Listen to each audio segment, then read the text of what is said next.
They were two very different godfathers, separated by 4,000 miles of ocean. John Gotti was the Teflon Don, a New York mobster who adored public attention and defied lawmen to get him. Toto Riina was a peasant from rural Sicily, a boss who operated in the shadows. In the late 80s and early 90s, it required two very different approaches to bring them to justice.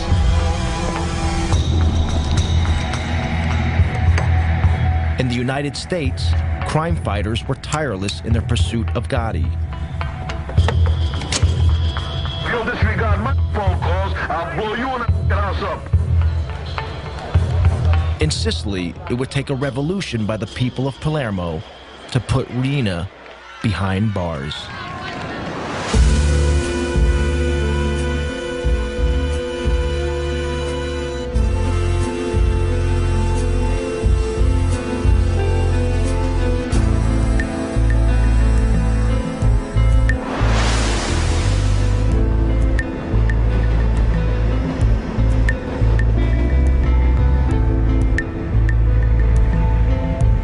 John Gotti was a violent and reckless hoodlum from his earliest days.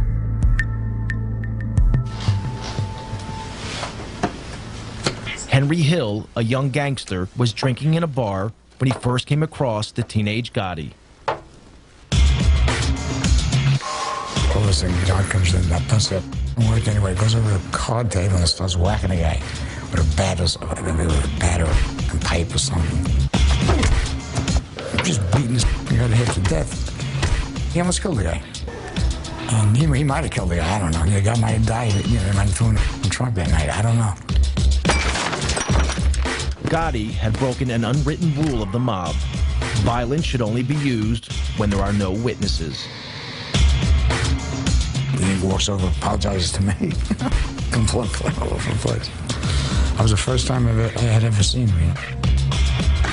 He had a long black, top coat, leather top coat, I mean, he just looked like a part of a gangster. It was clear Gotti feared no one. To Henry Hill, it marked Gotti as a man destined for the top. He was a man on the rise. He was, he had his own crew. You know he was going to be somebody.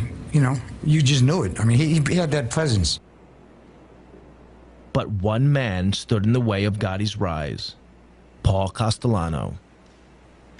He was the head of the Gambino crime family, the most powerful of all the mafia families in the U.S.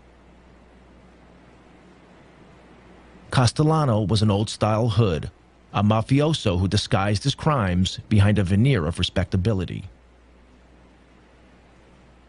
Paul wore two hats. He could mingle with lawyers, real estate, businessmen and developers, doctors, talk their language.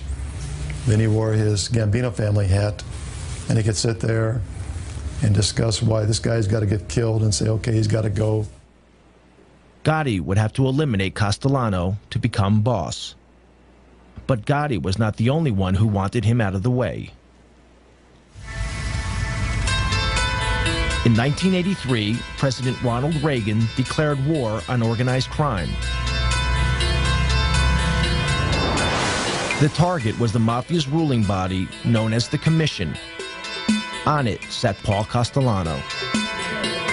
Under America's tough anti-mafia RICO legislation, crime fighters could prosecute Castellano and the other bosses for running a criminal enterprise, if they could prove the Commission was meeting. The Commission was so secret, the only proof the FBI had was from 1957, when police raided an infamous mob gathering. Then, one morning in 1984, FBI agent Joe O'Brien received a call from a mole inside the mafia. He informed me that there was going to be what's known as a Mafia Commission meeting in a couple of hours.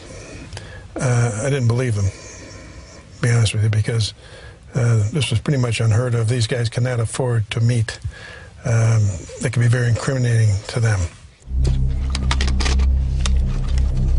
If the FBI could get a photograph of this meeting, it would help destroy the commission.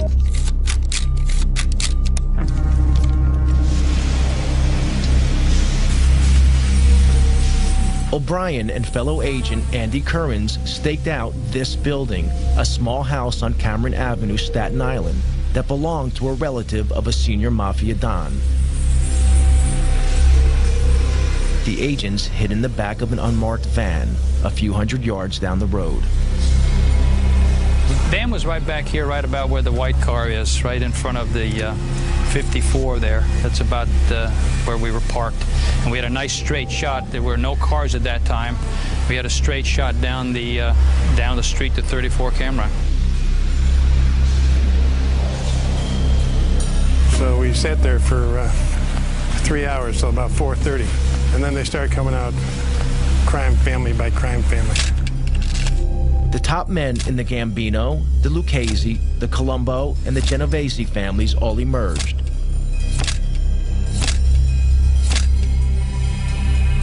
Then finally our long-awaited guest of honor, if you will, Paul Castellano, came out. Castellano was the boss of bosses. It was like the king strutting out. You could almost envision a carpeted area. It was a real show of how the mob operates and mob protocol. It was very exciting. I don't know how Andy managed to keep the camera as still as he did. He used this shoulder right here as a tripod, and I just didn't breathe for the longest period of time. Castellano wasn't in any big rush. Took a couple of puffs on the cigar and got in the car and drove off. The photographs were dynamite. The FBI knew that such striking visual evidence was just the thing to put in front of a jury. In February 1985, the FBI seized all 5 members of the commission. Agents O'Brien and Currens arrested Castellano and drove him to FBI headquarters in Manhattan. Federal authorities and New York City and state law enforcement officials today announced one of the most important indictments of mafia bosses in this nation's history. In the car on the way to FBI headquarters, Castellano heard a radio news bulletin about the arrests. Charges of racketeering and extortion. The charges carry prison sentences of up to 20 years. From New York, NPR's Mike Schuster. It was the beginning of the end of Castellano's reign. Made their move late last night. Among those now facing federal racketeering and extortion charges are Paul Castellano, head of the Gambino family. The key to the investigation was an electronic bug. He turned to Joe, I remember, and he said, "Is that true? Is that true? You listened to my private conversations?" Prosecutors say the recordings are of superb quality. You could almost hear him like groan. The agents thought Castellano was squirming because they had taped his criminal conversations. But Castellano realized they had also learned about his secret affair with his young Colombian maid. This was very embarrassing to him. It's a little embarrassing to us, too, for that matter. He's almost like a little boy now, confessing this, something that he did was bad. He's not talking about it was bad that I murdered people or had, on my authority, people were murdered. I'm embarrassed because I had this relationship with this young woman who was my maid, you know, right under my wife's nose. This was a revelation a Mafia Don could not afford. He'd broken one of Mafia's most sacred rules. It was okay to maim and murder, but not to publicly dishonor your wife. Castellano awaited trial where the photos would be key evidence.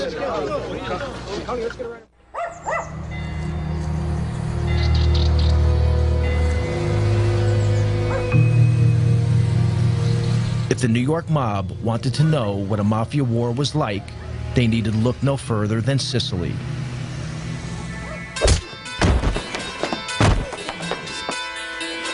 Here, the mafia's boss was Toto Riina, an elusive, psychopathic killer from the town of Corleone.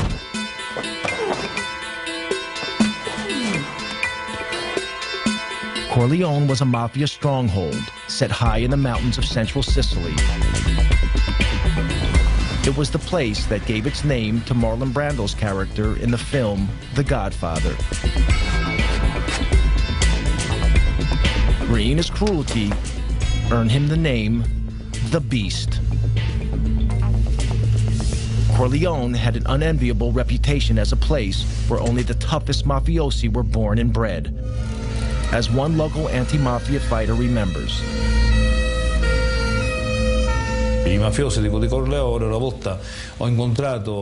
I once met a Corleone mafia person, and he looked me straight in the eye and said, "Listen, to be a real man, you need to have spent a few years in jail." This is the philosophy of the Corleone mafia. For them, going to jail is like a baptism. A mafia member who hasn't been to jail isn't a real mafioso.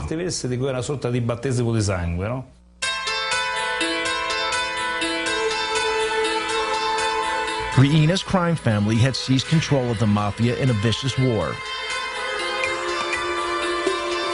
In Palermo, in the early 80s, the streets were soaked with the blood of Riina's victims. During one 6-month period, a body was found in the city every 3 days.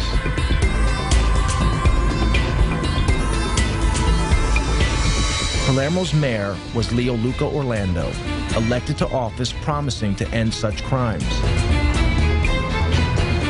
Even 20 years later, his courageous stand means he must have an armed guard 24 hours a day. Palermo was a city just living in silence and in dark.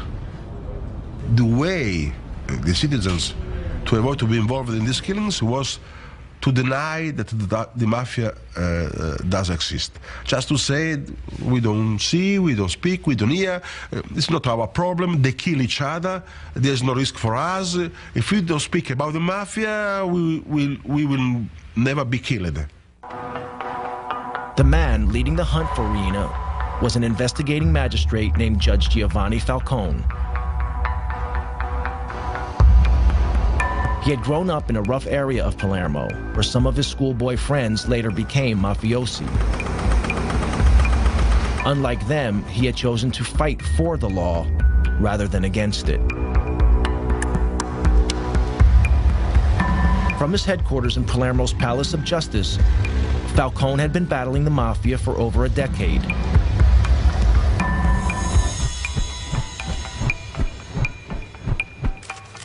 In 1987, he enjoyed his greatest victory.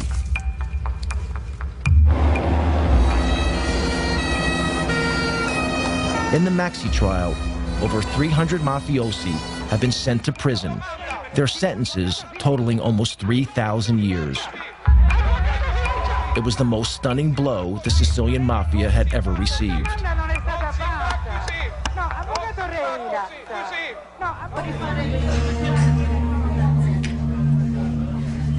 But mafia boss Toto Riina had escaped the roundup. He remained free, running his criminal empire from an unknown hiding place.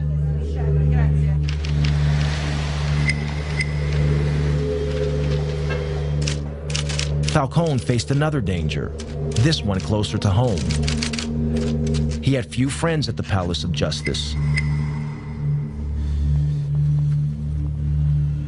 The people of Palermo stood on the sidelines, waiting to see who would come out on top, Falcone or the Mafia. Falcone rented a vacation apartment on the beach, half an hour's drive from Palermo. When he went there, it seemed that most of Palermo knew about it. When Falcone was on the move, it was like a wedding party. There were lots of cars, even a helicopter in the sky above. So everyone knew that Falcone was at the beach house. Yet the ring of steel that protected Falcone made little difference to Riina. One afternoon in June 1989, Falcone relaxed by the beach. An inquisitive security guard noticed a sports bag by the house, seemingly forgotten in the rocks by the water's edge. When he peered inside the bag, he noticed electric wires connected to 58 sticks of plastic explosives.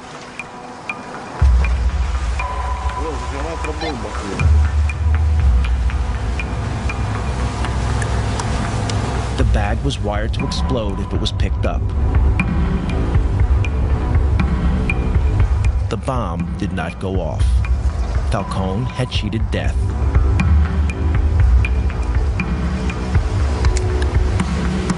Soon after the assassination attempt, Falcone spoke to one of his closest friends in the fight against the Mafia.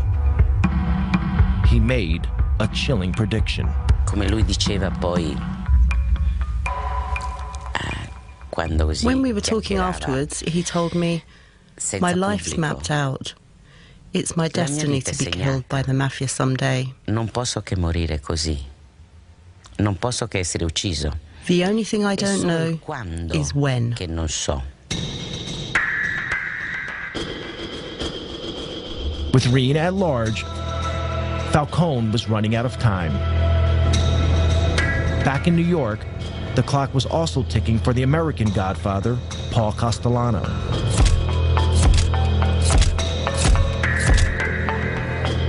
Castellano waited for his trial on racketeering charges. He rarely ventured from his home, this luxurious mansion in the most exclusive area of Staten Island. Enemies and friends alike called it the White House, and Castellano lived like a president. That meant he lost touch with feelings on the street, discontent that would be exploited by his rival, John Gotti. There's a lot of discontent with Castellano where they thought he was too involved in his legal trials. He wasn't running the family. It had become a family of the haves and have-nots. Castellano was making all the money. Guys like Gotti were out there starving. So there was a lot of dissension in the family. We knew there was meetings going on and there was a lot of discontent. In fact, Gotti posed as a have-not to win support for his bid to become boss. In reality, Gotti was making a fortune dealing heroin, making him a hero to his supporters.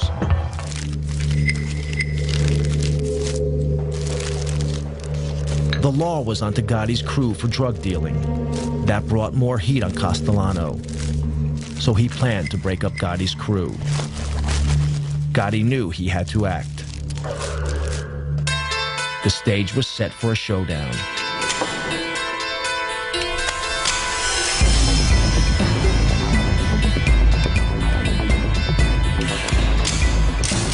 On December 16, 1985, Castellano headed into Manhattan for a meeting with Gotti. They were to meet here at Castellano's favorite steakhouse, Sparks, in Midtown Manhattan.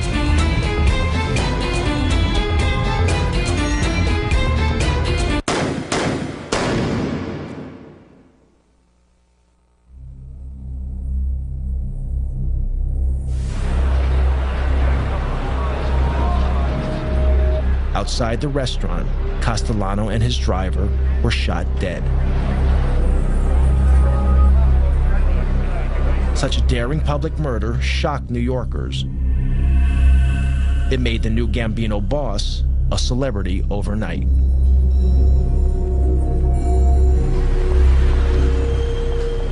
At the time, Gotti was facing a trial on a charge of racketeering. Until the murder, few outside the world of law enforcement had even heard of Gotti. We went from having what was really kind of a, not sleepy, but routine organized crime case to the case of the decade. We had huge throngs of reporters outside the courthouse, in the courtroom. We had a big fish on the line. At his trial, Gotti was defended by flamboyant mob lawyer Bruce Cutler. For many years, Cutler has continued to act as Gotti's apologist. He had a remarkable insight into others, like a sense, almost a sixth sense, if you will, to size people up. Gotti could certainly size up a jury. In March 1987, the trial reached its conclusion. Gotti was acquitted of racketeering. But unknown to law officers, a juror had been bribed by one of Gotti's men. Gotti was tried in 2 other cases, both for assault, both defended by Bruce Cutler. How say you with respect to defendant John Gotti, guilty or not guilty? We find him not guilty. Each time, the Gambino boss got off. Bribery and intimidation of witnesses saw to that. The nickname, the Teflon Don, was born. Gotti was different from almost any other Godfather. He made little secret he was a Mafia Don, and enjoyed that everyone knew he'd risen from Brooklyn poverty to become the boss of bosses. He was born dirt poor, was on the street since he's 12, was on the cover of Time magazine in his 40s, and he took on the system. In the opinion of his former attorney, Gotti was a modern-day Robin Hood, standing up to those in power.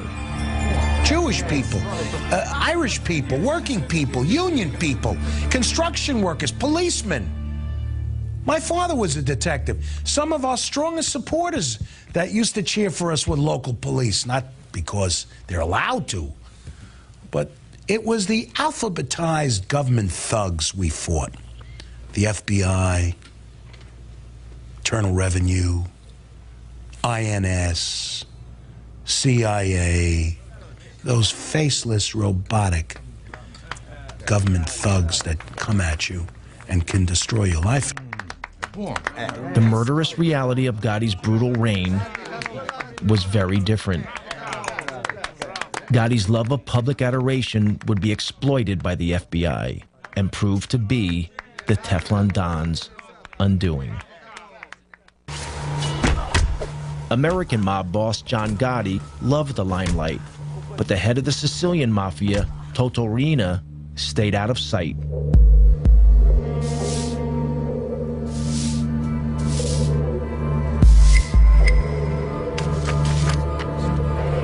Prosecutor Giovanni Falcone was determined to hunt him down. Falcone needed a way of connecting mafia boss Riina to the crimes carried out in his name by his army of killers.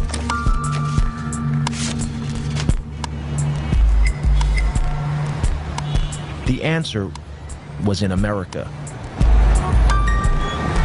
Richard Martin was a leading official in the U.S. Department of Justice.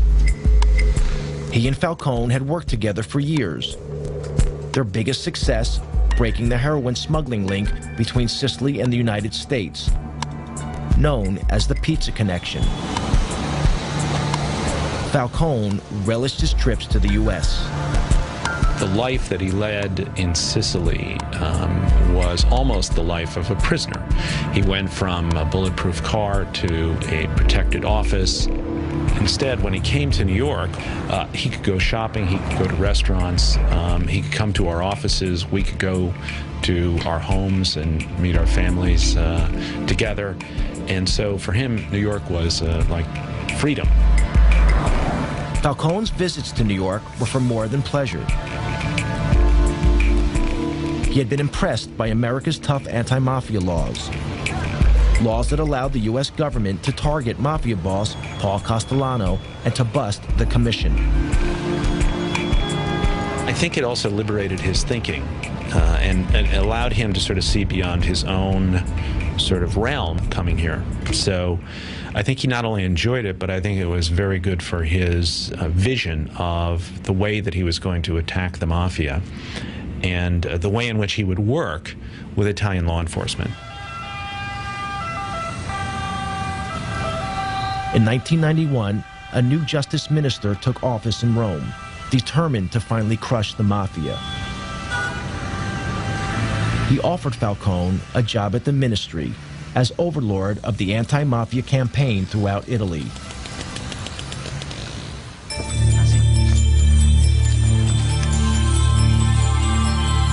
Falcone jumped at the chance of leaving Palermo and putting into practice the lessons he had learned in the United States. His ideas were revolutionary. An Italian equivalent of the FBI was to be formed. Across Italy, the fight against organized crime would be centralized under Falcone's control.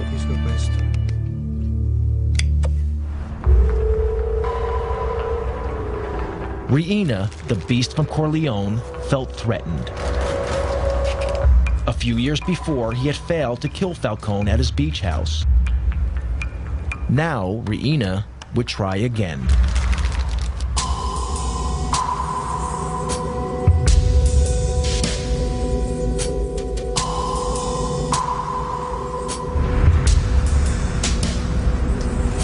On May 23, 1992, Falcone and his wife Francesca returned to Palermo for the weekend.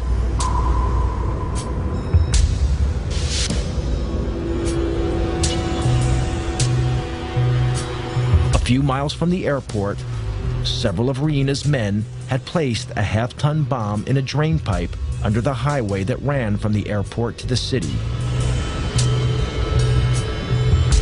The men hid in a building above the road, armed with a remote-controlled detonator.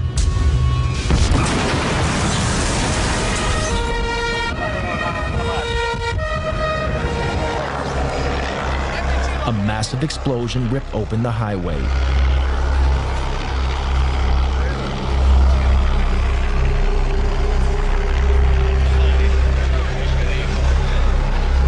The explosion was so enormous, it registered on local earthquake monitors.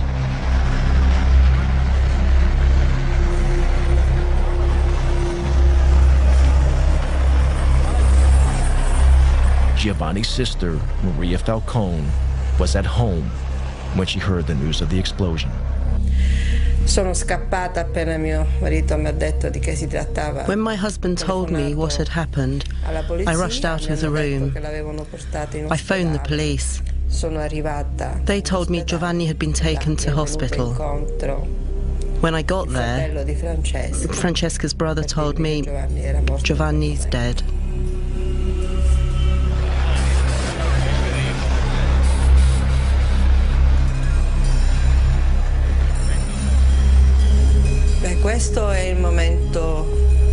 This was the saddest moment ever.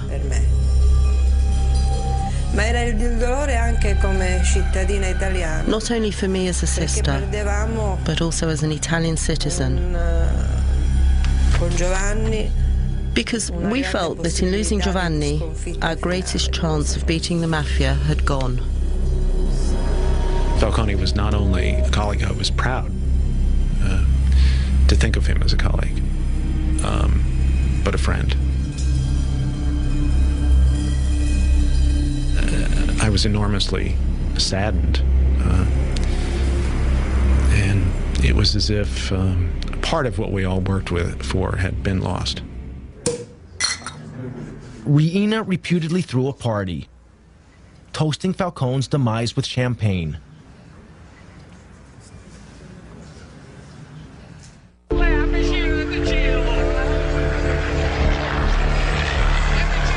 Along with Falcone, his wife Francesca and 3 bodyguards were also killed.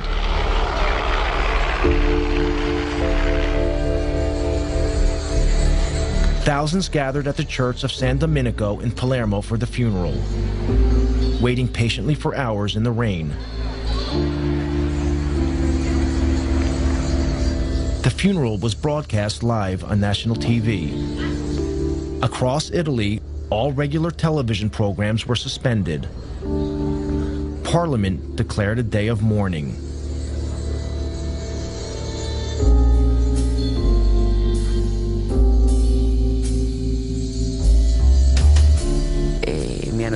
When they asked me what I did when I heard the news, I said I cried.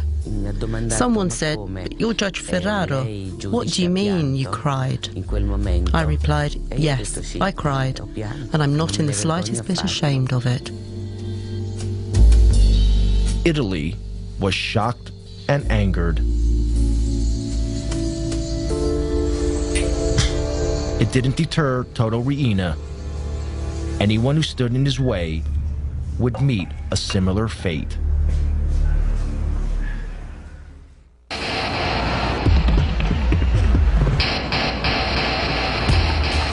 In New York, the net was closing in on American Godfather John Gotti.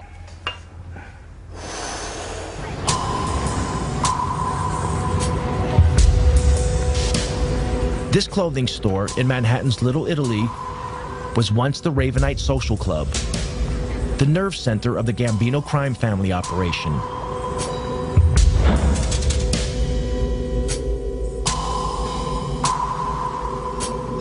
Gotti insisted that his crime family visit the Ravenite to pay public homage to him. The FBI had placed a surveillance team on a block near the Ravenite. This is some of the actual footage shot by the FBI. Gotti reveled in his public persona as Mafia Godfather. He made no attempt to hide the fact that he was meeting with his criminal gang. The rest of the family was required to come down there as a command performance to meet with John, discuss business, kiss his rear end, give him money, what have you. So during the course of the week, you might have all 20 caps in the family down there on different nights, plus 80 to 90 to 100 soldiers, all standing out there in broad daylight. And for us, it was a gold mine, just seeing, identifying the entire Gambino family during the course of the week, all in one place. Pictures, though, were not enough.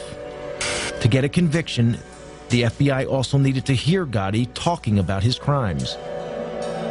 They had bugged the Ravenite, but the mics had so far failed to pick up much. Then they had a break. An informant told them Gotti always held his most important meetings in an apartment upstairs, owned by the elderly widow of a Gambino member.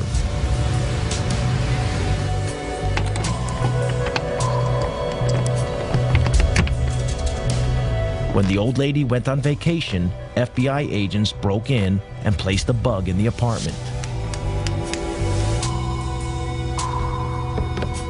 But a few days later, we heard the back door of the social club open up, and we heard him walking up the stairs, and sure enough, we hear the door, apartment number 10, open. And they all sit down, and they start talking. And after a few minutes, it became obvious that they weren't concerned about microphones because they had a radio on, but they turned it down because it was too noisy. They all talked loud because we found out later John Gotti's deaf in one ear. So the tapes are all loud and clear and tremendous quality. You tell this punk, I meet John Gotti tonight to sever your mother head off, you sucker. The secret recordings revealed the true face of a Mafia Godfather, very different from the one Gotti showed his adoring public. John, listen, I call your house 5 times yesterday. Now, if you'll disregard my phone calls, I'll blow you and the house up. When John's upset, he starts talking loud and clear, and he forgets about things he should not talk about, like past murders. Gotti was arrested. In January 1992, he was sent to trial, facing charges of multiple murder and racketeering. It would be his 4th trial in 6 years. Yet again, New York was riveted by John Gotti. Celebrities flocked to the trial. The gallery, it was almost a circus-like atmosphere. Mickey Rourke came in one day. Anthony Quinn came in to watch the trial. They sent in a boxer, Ronaldo Snipes, who glowered at the jury and within half an hour was kicked out. John, listen, I call your house 5 times yesterday. Now, if you'll disregard my phone calls, I'll blow you and the house up. Gotti was his normal cocky self, he's full of bravado. But when you played those tapes, you watch his face, and you knew that's the last thing you wanted to hear was his big mouth. You tell this punk, I meet John Gotti tonight to sever your mother head off, you sucker. Gotti had damned himself, but the tapes would have another unexpected impact.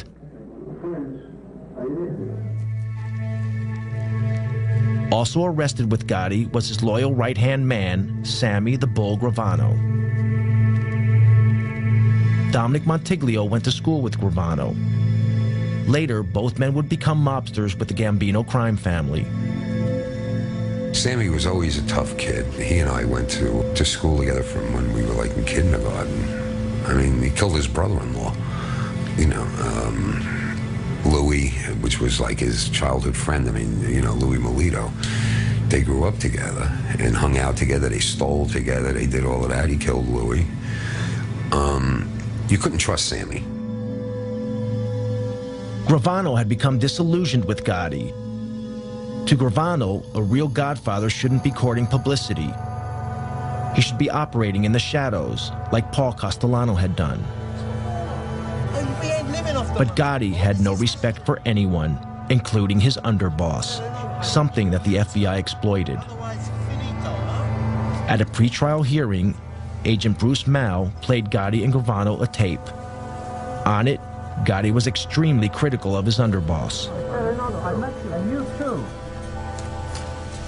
Finally, and said he might not go to pity about that. So there was no man saying he's going to jail. And so you got Gravano and Gotti sitting side by side at the defense table, and we start playing that tape. And Sammy turns red. He's starting to explode. He's just ready to burst. John Gotti, for the first time, is embarrassed. He's turning white. He just wants to duck under the table. He's so embarrassed because he knows he got caught bad mouthing his consigliere, his underboss, his right-hand man. Gravano would be the final nail in Gotti's coffin. Bruce calls me one day at my desk. He says to me, "You sitting down?" I said, "Yes, I'm sitting down." He said, "Sammy wants to cooperate." Sammy was brought in the room. He walked over, shook my hand, and said, "I want to go from our government to your government." Never before had so senior a figure betrayed the American mob. Gravano's testimony landed the killer blow in court. He revealed how he and Gotti had planned the murder of their one-time boss, Paul Castellano, then watched from a car as Castellano was gunned down.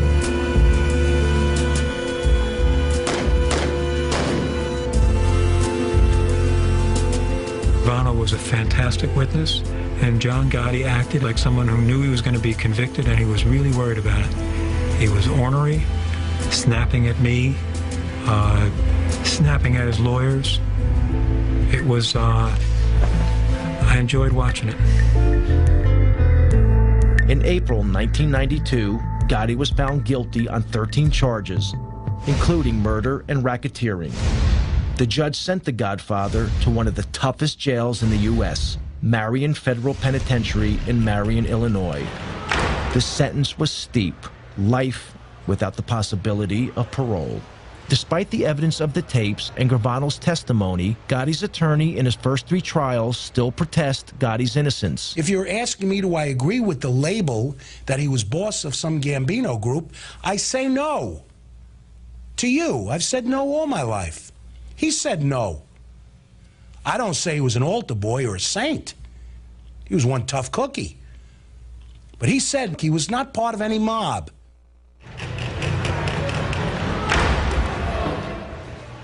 In the United States, the mob boss, John Gotti, was facing a life sentence in prison.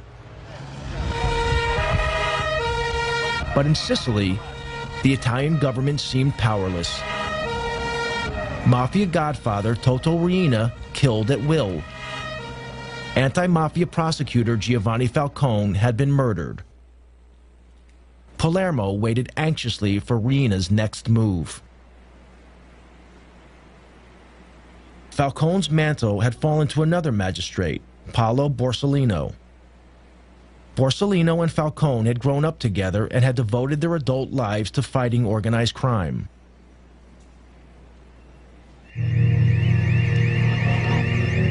On Sunday afternoon, July 19th, 1992, 2 months after the murder of Falcone, Borsellino visited his elderly mother in this apartment block, as he did every weekend.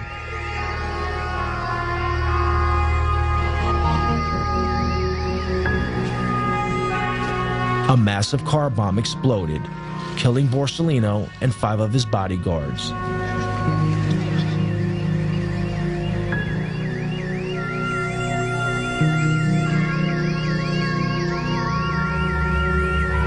This outrage was the final straw. It caused a revolution against the mafia, led by the people of Palermo. After the killing of Paolo Borsellino, the reaction of people, of population in Palermo was enormous. The women, the children, the people reacted just crying, basta, no more, enough is enough. Enough was enough. Thousands poured onto the streets of Palermo in a wave of anger unprecedented in Sicilian history. Everyone sensed the mafia's next target was Mayor Leoluco Orlando, elected to office pledging to rid Palermo of the mafia. When he appeared in public, women and children threw a protective cordon around him, daring the mafia to kill them to get to the mayor. They sent a clear message. The message was that I was not alone. The message was that the mafia can kill a man. The mafia can kill 10 men, but the mafia cannot kill thousands and thousands of women and children. It was the beginning of the end. People power had beaten down the mafia. The government flooded Sicily with thousands of troops, determined to crack down hard on the mafia.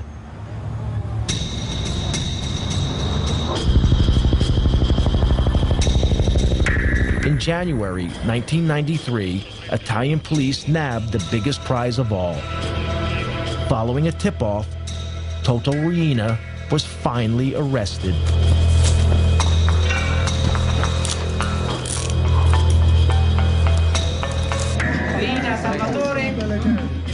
Salvatore Riina was captured in Palermo by the Carabinieri this morning. Toto Riina is ours. Astonishingly, Riina had been living in the middle of Palermo, undetected by the police for over 20 years.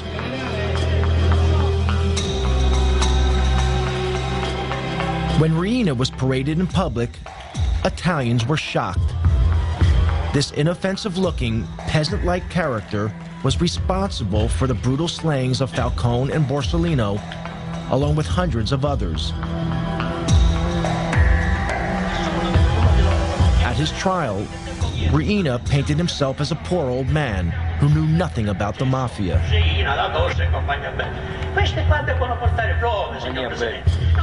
This flimsy defense was rejected.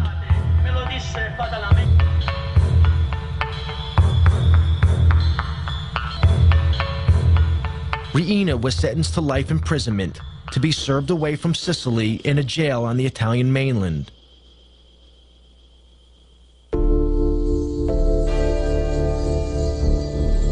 On both sides of the Atlantic, the day of the Godfather seemed over.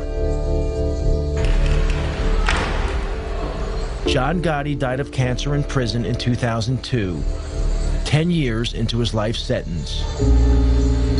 With Gotti's death, an era ended. By publicly flaunting the fact that he was boss of bosses, he ensured that law enforcement agencies would leave no stone unturned to finally smash the mob. The future is pretty grim for the mob if the FBI and other federal agencies keeps the pressure on to go after these guys.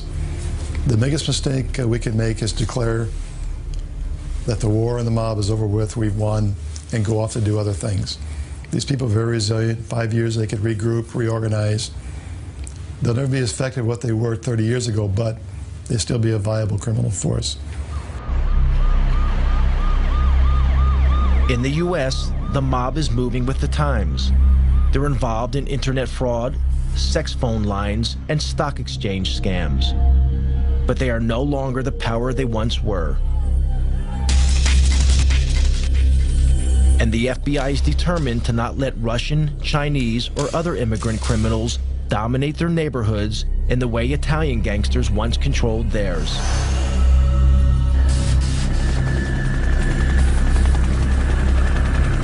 In Sicily, they are also keeping the pressure on. Yet in these hills, even with Riina in prison, the Mafia is still here. Invisible, but deadly. Today, there are new leaders. They are also from the Mafia stronghold of Corleone. They have turned their backs on the self-defeating tactics of Toto Riina. No longer do they assassinate public officials. Like the leaders of old, they prefer to pull the strings from the shadows. Forse vivemmo tutti quanti una vera grande illusione che I think we were all a bit deluded. Maybe we were just kidding ourselves that we could destroy the Mafia with just 4 moves on a chessboard. In the US, the mob is finally in retreat. But in Sicily, it is rising from the ashes, adapting itself to the times, changing tactics to ensure that its power remains as unshakable today as it ever was.